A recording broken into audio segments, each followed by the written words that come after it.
Welcome to another fantastic episode of How To with Mia and Ziad.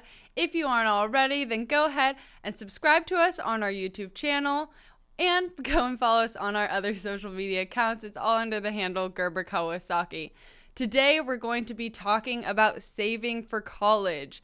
Saving for college is definitely necessary because we all know college is very expensive. So we're going to be talking through a couple types of plans that you can use to save for college.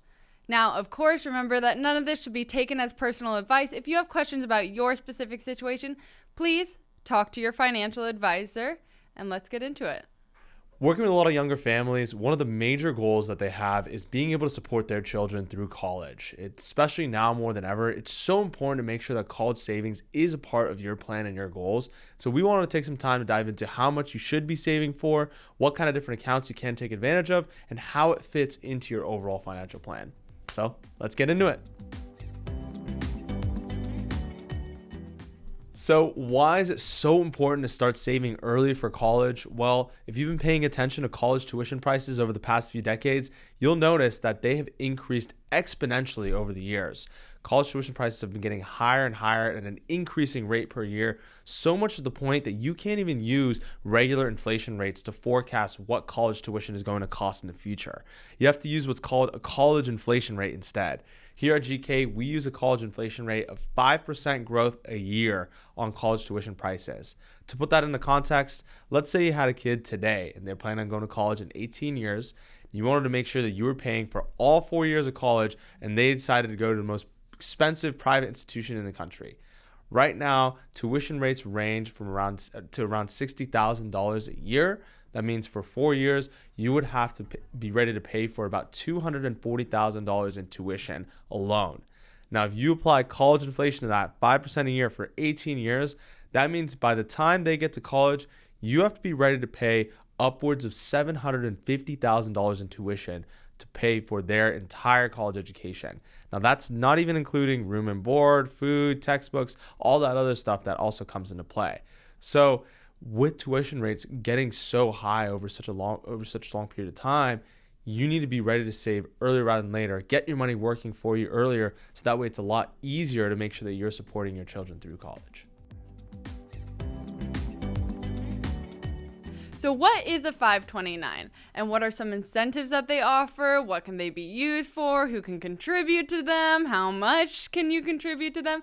Let's get into all of that.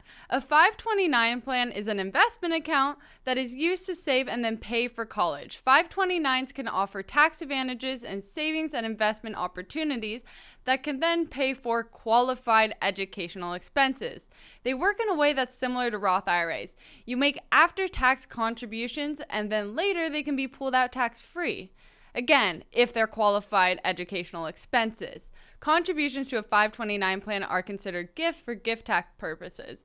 Gift tax exclusion for 2021 is $15,000 per individual. So you can give $15,000 without incurring gift tax. So the term educational expenses is a little bit broad. It's not just tuition. It can be a laptop for school. It could be room and board, books, and other essential supplies. It does not have an age limit for withdrawals, so it could be used for grad school. It could be used for continued education, and it can actually be used for elementary, middle school, and high school as well, but you can only deduct $10,000 annually.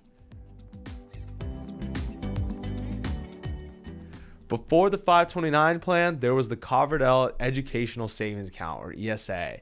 Now, this is the OG. This is the original college savings plan before 529 plans existed.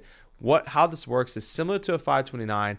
You can make contributions into the account with after-tax contributions, so you won't get deductions by contributing into here, but it's going to grow tax deferred, and as long as you use it for college expenses or educational expenses, this money is also going to be able to be withdrawn tax-free.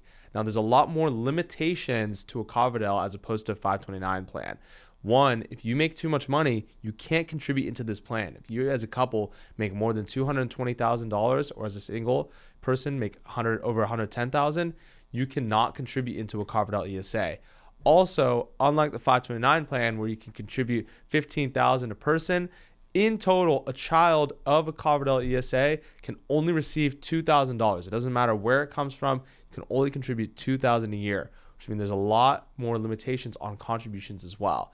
Now, the big added benefit of Coverdell as opposed to 529 is that a Coverdell ESA has unlimited flexibility on what you can invest in. You can invest in stocks, bonds, mutual funds, ETFs, make your pick. It's not limited like a 529 plan is. So keep that in mind as you think about planning for educational savings. So what are UGMA and UTMA accounts? First, what do they stand for?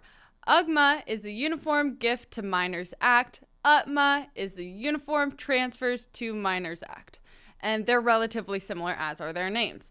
Both are custodial accounts for one child who is a beneficial owner. There should be one custodian as well who is an adult and acts in a fiduciary capacity but is not necessarily the donor. Once the money is transferred to these accounts, there's no take back. So UGMAs and UTMAs are irrevocable. That means that they are immediately owned by the child. So the earnings on the account are actually taxed to the child's rate, which is typically lower than the parent's rate.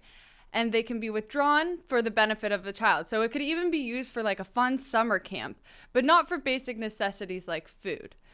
So what's the difference between UGMAs and UTMAs? For UGMAs, the assets are registered to the child at the age of majority, which can vary per state, and it has limits on their investment options. UTMAs, you designate the age for the transfer of the assets, and it has a much broader range of options for investments.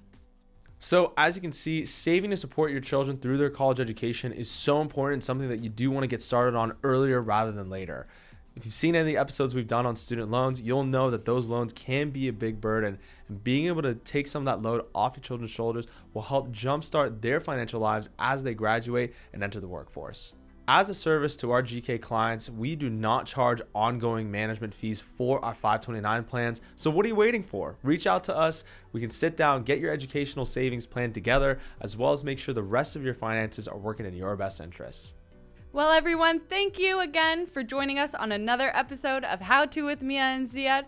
I hope to see you back here next week. Subscribe to our YouTube channel so that you can be notified when we put out a new episode. Also, follow us on all of our social media accounts. We have pretty much all of them. And you can also listen to this audio on Spotify and Apple Podcasts. With that, I'll see you next week. See y'all next week. Bye.